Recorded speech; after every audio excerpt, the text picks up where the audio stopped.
Transformers 2 continues to govern the box office this summer, and at the center of it all, hit girl Megan Fox. Born of French, Irish, and Native American descent, who is Megan Denise Fox? With dozens of magazine covers to her name and over 26 million Google searches in June alone, the medical community is widely diagnosing an emerging phenomenon they call MFMO. But they're not asking how the Fox phenomenon began. What they want to know is, when will it end? So I sat down with Dr. Herman Zarrow to gain his insights on MFMO syndrome. Dr. Zarrow, thank you for agreeing to sit down with us today. We've heard so much about it in the news lately. What exactly is MFMO syndrome?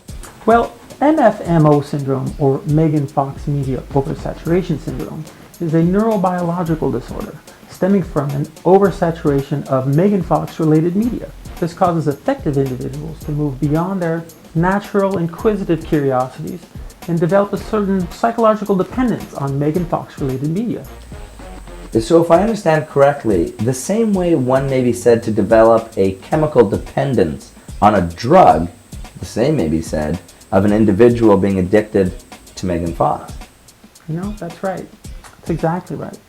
From a psychobehavioral standpoint, there's not a whole lot of difference between Megan Fox-related media oversaturation syndrome and, let's say, full-blown crack addiction. Wow. Frightening stuff, to say the least. So if MFMO syndrome really is tantamount to drug addiction, then how does one go about treating it? Dr. Topher McKenzie has caught the attention of the worldwide medical community with his rather novel and yet time-tested ideas. For years now, there's been tremendous results in drug rehabilitation and the drug counselors which employ these strategies.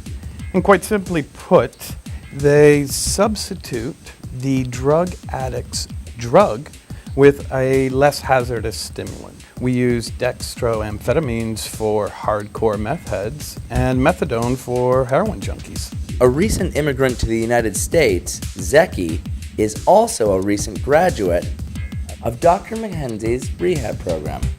Megan Fox'la ilgili I joined her Facebook fan club, I followed her on Twitter, I even set up fake Megan Fox MySpace accounts. hiçbir şekilde kendimi bu işten alamaz oldum. With MFMO victims, we introduce alternative stimuli, break the cycle, wean them, and ultimately rid them of the Megan Fox addiction.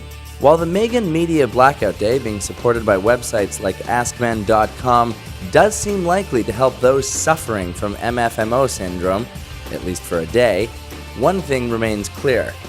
Nobody makes people crazy like a fox.